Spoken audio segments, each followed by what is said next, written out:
नमस्कार बच्चों। पार्वती कन्या इंटर कॉलेज के ऑनलाइन एजुकेशनल प्रोग्राम में आप सभी का स्वागत है। मैं आनंद कुमार पांडे आपको रसायन विज्ञान के बारे में जानकारी दूंगा। छात्रों, रसायन विज्ञान में पहला चैप्टर जो आपका है इंटरमीडिएट का, वो ठोस अवस्था है। ठोस किसे कहते हैं? ठोस किसी पदार्थ की वह अवस्था होती है जिसमें उसका आयतन एवं आकार दोनों निश्चित होता है, उसे ठोस कहते हैं। ठोस के अंतर्गत कुछ अन्य बातों का भी जिक्र करना आवश्यक होता है, जैसे ठोस का आयतन एवं आकार निश्चित होता है। साथ ही साथ इसमें अंतरा आणविक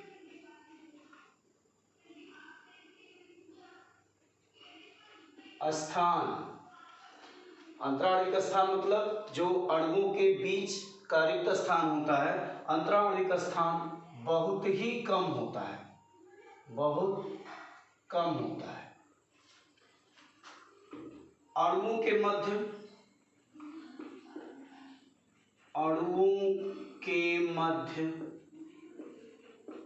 आकर्षण बल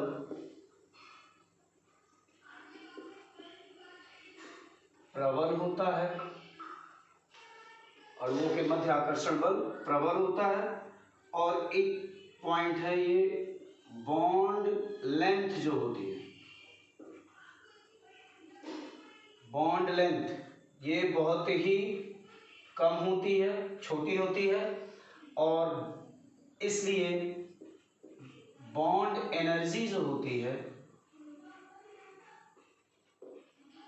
बॉन्ड एनर्जी ये बहुत ही हाई होती है।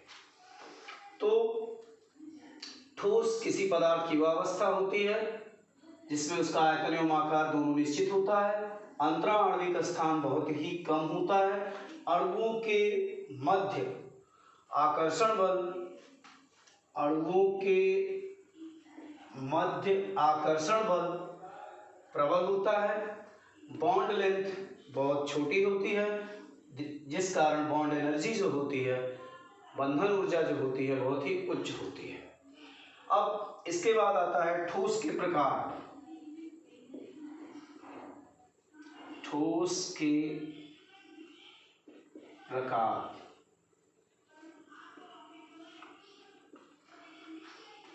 ठोस को दो कैटेगरी में बांटा गया। पहला जो ठोस होता है उसको कहा जाता है क्रिस्टलीय ठोस, क्रिस्टलीय ठोस। और दूसरा जो होता है उसको कहा जाता है अक्रिस्टलीय ठोस, अक्रिस्टलीय ठोस। क्रिस्टलीय ठोस क्रिस्टलाइन सॉलिड होता है, अक्रिस्टलीय ठोस जो होता है उसको अमorphous सॉलिड कहते हैं। क्रिस्टलीय ठोस को शुद्ध ठोस भी कहा जाता है, जबकि अक्रिस्टलीय ठोस को अतिशीतित द्रव, सुपर कोल्ड लिक्विड भी कहा जाता है। क्रिस्टलीय ठोस किसे कहते हैं?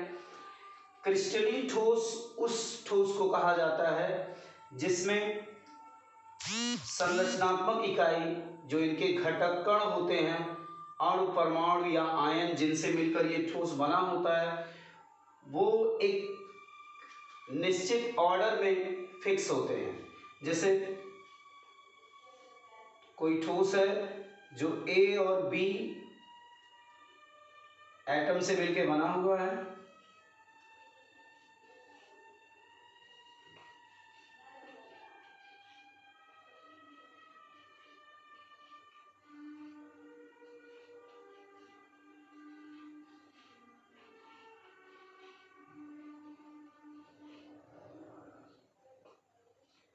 तो यहाँ पे आप देख रहे हैं कि ये कोई सॉलिड है जिसमें एटम ए है और एटम बी है।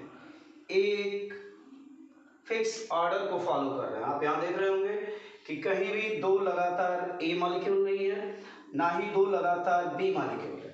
हर ए के बाद एक बी मॉलिक्यूल है। ए मॉलिक्यूल चारों तरफ से बी मॉलिक्यूल से सराउंडेड है और कोई भी ए मॉलिक्यूल चारों तरफ से बी मॉलिक्यूल से घिरा हुआ है।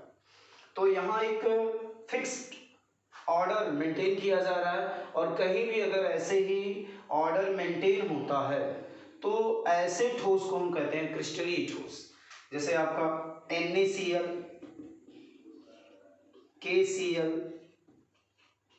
AgI, ये सब क्रिस्टलीय ठोस होते हैं। अक्रिस्टलीय ठोस में क्या होता है?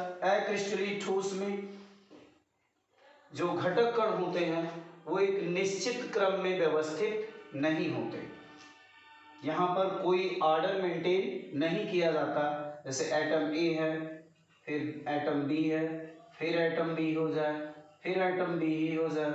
यहाँ A A A B B A A B. तो यहाँ आप देख रहे हैं कि रैंडमली कोई एक फिक्स ऑर्डर मेंटेन नहीं किया जा रहा। तो ऐसे सॉलिड को हम कहते हैं अक्रिस्टलीय ठोस। अक्रिस्टलीय ठोस जो आपके हैं इसके अंतर्गत आपका आता है कांच। इसका एग्जाम्पल है कांच, प्लास्टिक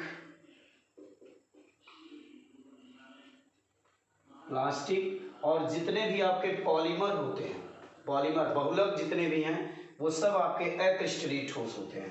कांच, प्लास्टिक आदि अक्रिस्टलीय ठोस होते हैं। एक क्वेश्चन बोर्ड में पूछा गया है, अक्रिस्टलीय ठोस जो होते हैं इन्हें अतिशीतित द्रव कहा जाता है। क्यों कहा जाता है? क्योंकि इनके अंदर जो इनके मॉलिक्यूल होते हैं उनके अंदर टेंडेंसी होती है फ्लो करने की, जस्ट लाइक फ्लूइड। जैसे तरल आपका बहता है उसी तरह से ये भी बहने का गुण रखते हैं। इस कारण इन्हें सुपर कूल्ड लिक्विड भी कहा जाता है। एक और क्वेश्चन है कि खिड़कियों में लगे कांच ऊपर की तरफ पतले और नीचे की तरफ मोटे हो जाते हैं, ऐसा क्यों? तो इसका कारण भी यही होता है कि कांच एक अक्रिस्टलीय ठोस है। इसके अणु ऊपर से नीचे की ओर बहने का गुण रखते हैं, जिस कारण ऊपर से कांच नीचे की ओर आ जाता है और नीचे की तरफ वो मोटा हो जाता है, ऊपर की तरफ पतला हो जाता है। तो ये दो तरह के ठोस होते हैं, एक क्रिस्टलीय ठोस, एक अक्रिस्टलीय ठोस। अब इनकी जो संरचनात्मक इकाई होती है उनके बीच जो बंधन बल काम करते हैं जिससे वे एक दूसरे से बंधे होते हैं, इन बंधन बलों के आधार पर भी ठोसों का वर्गीकरण किया गया है और उनके आधार पर किसी ठोस को 4 भागों में बांटा गया है। बंधन बलों के आधार पर किसी ठोस को 4 भागों में बांटा गया है।